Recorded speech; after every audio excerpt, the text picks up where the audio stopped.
name is Sammy Bradar, Associate Group Editor for the National Provisioner. I'm here today with Standard Meat Company Co-President and CEO Ben Rosenthal and Co-President Ashli Rosenthal Blumenfeld. Ben and Ashli, thank you so much for sitting down with me today. Absolutely. Happy to be here.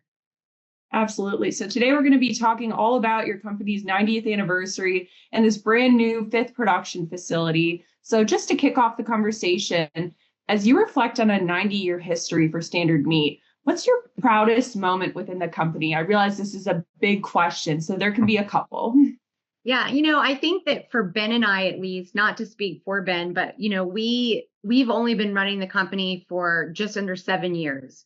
So rather than really look back on those entire 90 years, I think, in terms of our leadership reign, I know one of the things I'm the most proud of is that we've been able to go from a company with 2 facilities to a company with 5 facilities in the last 7 years. And we've gone from 350 employees to over 1,200. And that is an incredible, feat in itself. But what we're the most proud of, I think, is our that we've been able to maintain our culture, and not really just maintain it, but really created a thriving culture that's full of purpose and full of, really keeps our core values alive. In a time where Ben and I can't be everywhere all the time with everyone, right? So it used to be so easy to just go into a facility, say hello, give everyone, some face time. And it's not as easy to do that anymore, right? With the growth that we've seen. So we've worked really hard to articulate our purpose and values and, put a lot of thought into how you put culture at the forefront, and maintain this feeling of a family-run business, with this beautiful culture when, you're a pretty big corporation all of a sudden. So I think I'm the most proud of that we've been able to really keep that alive despite the growth. I think we've built a foundation that will allow us to keep growing and still keep that feeling alive.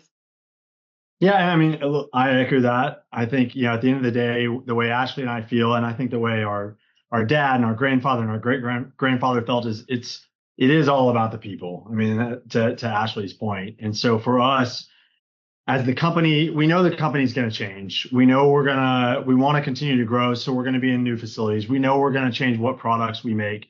But what I think we can try to be, and what Ashli and I really strive to do, is to continue to preserve the people side, which is really what has set us apart for generations. And so I think that is what I'm proudest of, is that I think we've done a reasonable job of that in the last 6 or 7 years since we've taken over. And it's not always easy, but it's definitely something that we're proud of, and we want to continue, obviously, to do as we grow. And as you mentioned, Sammy, we're growing with a new facility right now. Yeah, absolutely. And talking about that new production facility, what inspired you to open a 5th production facility? Were you just having such exponential growth, or what really spurred that?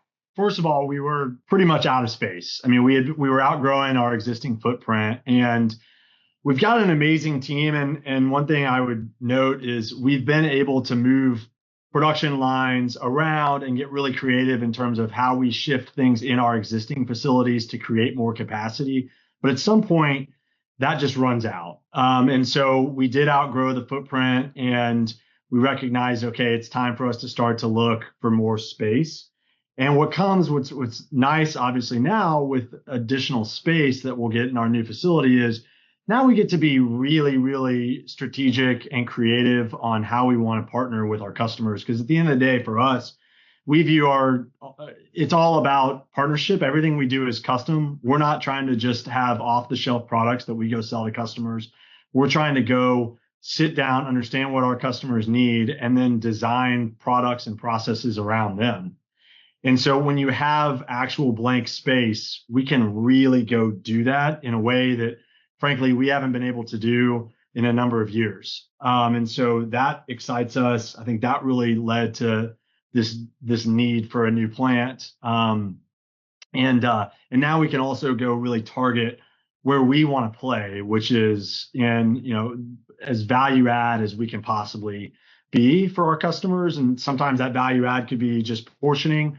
And other times that could be where we're going in and fully cooking items for our customers with stuff like sous vide. So again, it really opens up all kinds of doors for Ashli, me, and our team.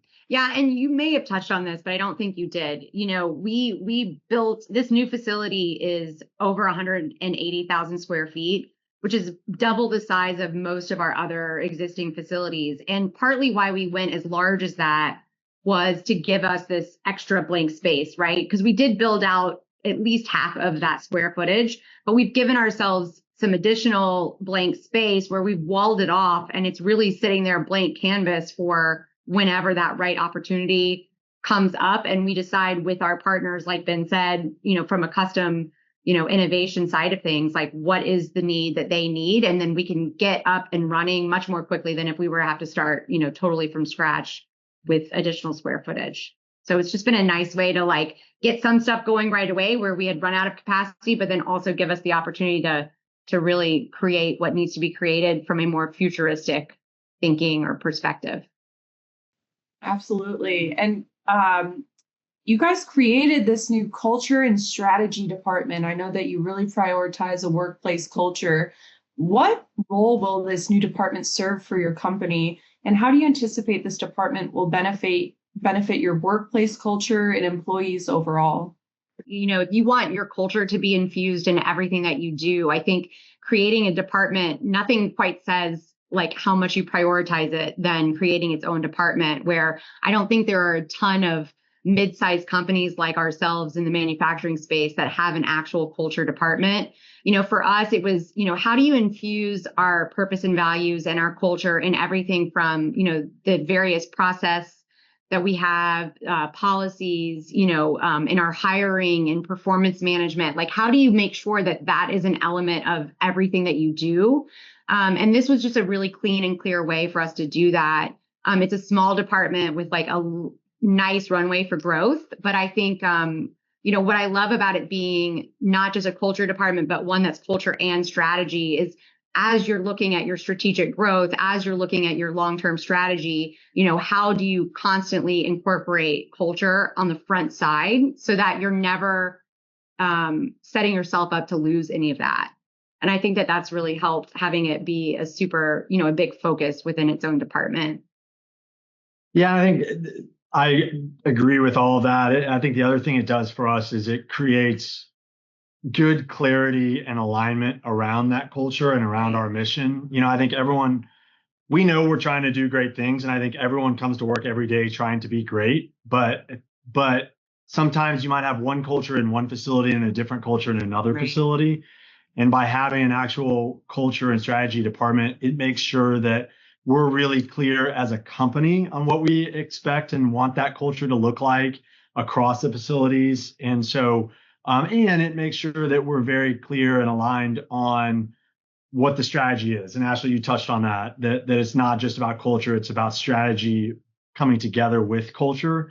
And so I think there's some very good value that we're going to start to see where, again, especially as we bring on our largest facility, to ensure that there's great consistency and everyone walks into work every day knowing what they're trying to do and that they feel. I think the other thing is we've got lots of people now that are working across facilities, and so we want to make sure that it feels consistent when you go from one facility to another facility, and that as you're growing as a part of our team, that it feels like you're growing in the same direction again, where you're not, you don't feel limited by, I'm in this one facility, so I'm sort of limited to doing things a certain way in that facility.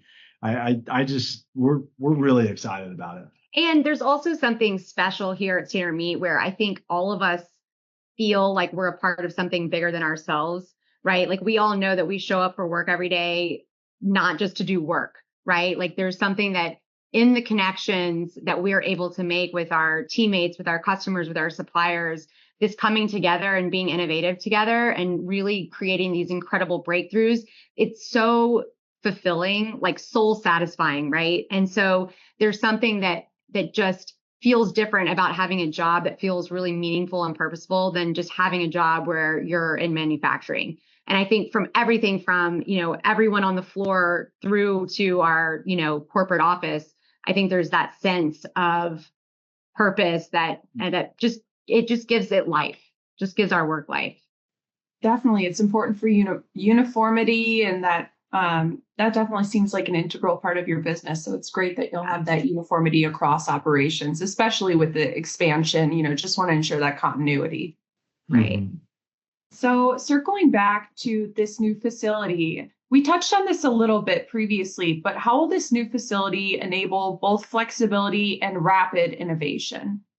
Look, I would say this: we've got an amazing team, and we've had an amazing team for a number of years, and now, kind of like we talked about earlier, now they've got the space to take their skills and help us really grow our business. And what I mean by that is, when you talk about flexibility and rapid innovation, I think our team is ready to innovate, and we innovate.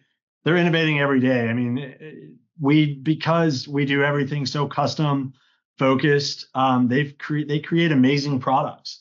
And sometimes they'll create a product and they'll come to us, or we'll be talking about it, and it's like, gosh, if we only had the space, we know we could do that and we know we could execute it, but we just don't have the space to put that equipment, or at least we don't have the space today to do it, so maybe we can get there in 3 or 4 years. Well, now when we have a blank canvas and a facility that actually has square footage like we do, it allows that team that's already ready to innovate to really quickly get something from an idea onto a floor into a customer. And so, there's no question that this is it's going to be a ton of fun for us in that regard.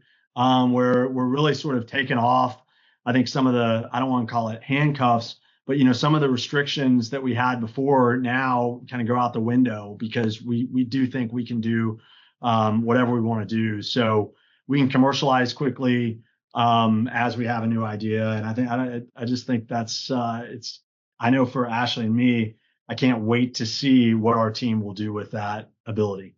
Yeah, because we really love to see through our relationship with our customers guide most of our innovation work. And so if there's a product somebody's looking for and we can kind of make it, right, like it kind of fits within our capability set, we will work with them and innovate around, whatever the end product will be, even if we know we don't have all of the equipment or all of the space to be able to produce it, like Ben was saying earlier. And so that is why this allows us, where we already are so incredibly forward thinking and creative and don't have a lot of handcuffs, right? But now we can actually get to that commercialization point so much more quickly if it makes sense to bring in a piece of equipment that doesn't exist today. With that said, we are including some equipment, which this is a little bit different than, at times in the past, we have built, lines out based on a need that a customer has.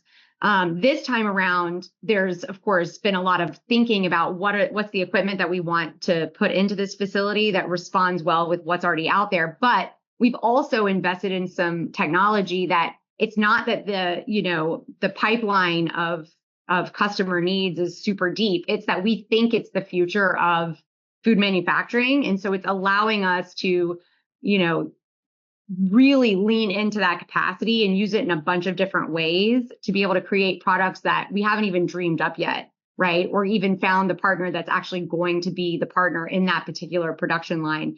So I think, for the biggest thing here with this fifth facility is having that square footage and making sure that we're marrying it up to some of our other capabilities in our other facilities and how that they work together and just getting to that commercialization point more quickly.